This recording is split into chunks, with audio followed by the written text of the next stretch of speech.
Bahujan Vikas Aghadi candidate of Palghar Lok Sabha constituency Rajesh Patil is actively campaigning in tribal parts of Palghar Lok Sabha seat. Mumbai Alert News team spoke to Rajesh Patil. He said his party is contesting elections on the development done by former Bahujan Vikas Aghadi member of Parliament Baliram Jadhav.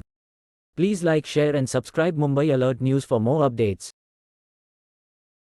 Sir, Lok Sabha election चालू है और आप उसके उम्मीदवार हैं, तो किन मुद्दों को लेकर सर ये इलेक्शन आप फाइट कर रहे हैं और आपकी आने वाली आगे की रणनीति क्या है? हमारे लोक नेता आमदार हितेंद्र ठाकुर, इनका एक एजेंडा है डेवलपमेंट का, और पिछले 30 साल के से हम लोग वसई में और पालघर जिले में डेवलपमेंट का एजेंडा लेके हम लोग इलेक्शन बार बार लड़ते हैं। आप देखेंगे वसई में अगर आप आते हैं तो वसई की इतनी आबादी बढ़ने के बावजूद वहाँ का डेवलपमेंट बहुत अच्छा हो रहा है। हम लोग मुंबई को कॉम्पीट कर रहे हैं, लेकिन उसकी तुलना में अगर ये जवाहर मोखाड़ा, विक्रमगढ़, ये आदिवासी बेल्ट है, यहाँ अगर देखेंगे तो बहुत सी समस्या है, खासकर पानी के है, इलेक्ट्रिसिटी की है, रोड की है, रोजगार की है, एजुकेशन के, हेल्थ की है। और यहाँ बहुत एडमिनिस्ट्रेशन के माध्यम से बहुत यहाँ फंड्स आता है, लेकिन उतना डेवलपमेंट यहाँ नहीं दिख रहा है, तो कहीं तो गलत हो रही है। तो इसके लिए हमको बहुत प्रयास करना पड़ेगा। यहाँ विकलांग लोग बहुत है, तकरीबन 1,500-2 हज़ार विकलांग इस एरिया में है, तो विकलांगों के लिए भी काम होना जरूरी है। उनके लिए कोई रोजगार एक आधी संस्था बना के उनको कोई प्रोसेसिंग यूनिट बना के देंगे तो खुद उसका प्रोडक्शन निकालेंगे, और गवर्नमेंट कैसे बायबैक करेगा उसके ऊपर काम करना जरूरी है। हमारे यहाँ की महिलाएं, उन्होंने बहुत से सारे यहाँ हमको बात बताई। हम लोग घर पे बैठे, हमको काम नहीं है, उनको काम करने की इच्छा है, या एमआरजीएस का काम चलता है, लेकिन उसका पेमेंट बराबर टाइम पे नहीं मिलता है। उसका जो रेट है वो कम अधिक मिलता है, 1273 कुछ पर डे का है, लेकिन वो भी नहीं उनको नहीं मिल पाता है।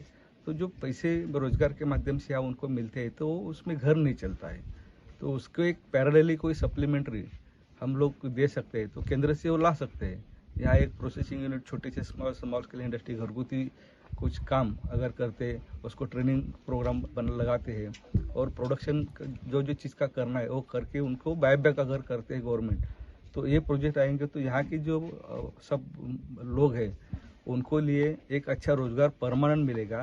और यहाँ बहुत से कारीगर अच्छे हैं, वो इतनी अच्छी चीज़ें बनाते हैं। अभी कुछ महिलाओं ने बताया कि हमको कुछ पत्रावली बनाने के लिए हमको मशीन चाहिए, तो हम लोग बैंक के माध्यम से दे देंगे। बैंक हमारा है, हमारे चेयरमैन राजेंद्र पाटिल हैं। बहुत से हम लोगों ने बचत गट को उनको फाइनेंस किया है और लो इंटरेस्ट पे दिया है।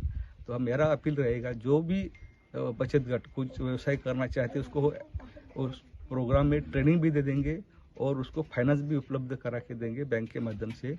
और ये जो पूरा एरिया है इसमें इलेक्ट्रिसिटी का हम लोग अगर देखते हैं सप्लाई तो बहुत वीक है।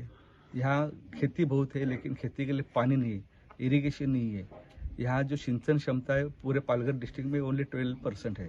तो यहाँ ज़मीन है, खेती है, लेकिन लोग खेती नहीं कर सकते। यहाँ नासिक नज़दीक है, वहाँ बड़ा मार्केटिंग है। मुंबई नज़दीक है, वहाँ बड़ा मार्केट है। मुंबई एरिया में 3 करोड़ के ऊपर लोग रहते हैं, मतलब महाराष्ट्र की नियर अबाउट 30% के ऊपर आबादी यहाँ रहती है। तो उनको बहुत चीज़ें लगती है, लेकिन उसका प्रोडक्शन करने के लिए इलेक्ट्रिसिटी और पानी चाहिए और रोड चाहिए। तो वो अच्छे अगर बनेंगे, यहाँ रेलवे जो है डहानू नासिक, उसका सर्वेक्षण हमारे खासदार बलराम जादव थे, उन्होंने किया था, लेकिन उसके बाद में 10 साल हुए उसके ऊपर कोई काम नहीं हुआ। अगर ये रेलवे आती है तो यहाँ कनेक्टिविटी बढ़ेगी। ये जो हाईवे अभी बना है वो 4 लेन बनेगा, तो यहाँ से ट्रैफिक बनेगी, अच्छी जाएंगी। तो एग्जिस्टिंग जो इंफ्रास्ट्रक्चर है वो भी बहुत वीक है।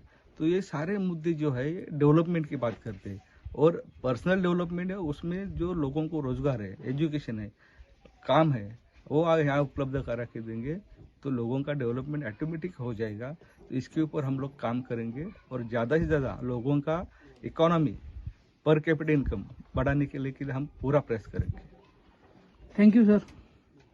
दादा, लोकसभा इलेक्शन चालू आहे आणि इकडे काय परिस्थिती आहे आणि कशा इलेक्शन चाललेलं आहे? या ठिकाणी ज्या दिवशी उमेदवारी जाहीर झाली राजेश पाटील साहेबांची, त्याच दिवशी बहुजन विकास आघाडीचा विजय निश्चित झालेला आहे। एकंदरीत राजेश पाटील साहेब यांची कामगिरी बघता त्यांनी 4.5 वर्षामध्ये केलेली विकास कामं आणि या ठिकाणी बहुजन विकास आघाडीच्या खेडोपाड्यात असलेल्या विकास कामं, वसई विरारचा विकास, या विकासावर विश्वास ठेवून दररोज खेडोपाड्यातून नवीन प्रवेश होत आहेत। 2 दिवसापूर्वी आयरे ग्रामपंचायत उपसरपंच सकट सदस्याचा प्रवेश झाला आणि आज या ठिकाणी दाबेरी ग्रामपंचायतचे लोकनियुक्त सरपंच यांचा आणि बॉडीसह या ठिकाणी बहुजन विकास आघाडीमध्ये प्रवेश झाला.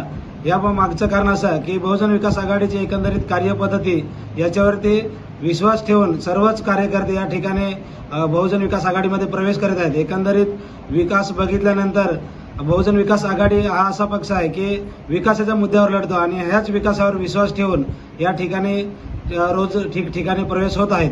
नक्कीच या ठिकाणी बहुजन विकास आघाडीचे जे दोन्ही पण जव्हार मोखाड्यामध्ये जी हवा आहे ती हवा बघून एकंदरीत या ठिकाणी विजय आजच निश्चित झालेला आहे. फक्त मतदान बाकी आहे एवढंच या निमित्ताने मी सांगेन. आणि नक्कीच 4 तारखेला बहुजन विकास आघाडीचा खासदार दिल्लीला गेल्याशिवाय राहणार नाही. थँक्यू.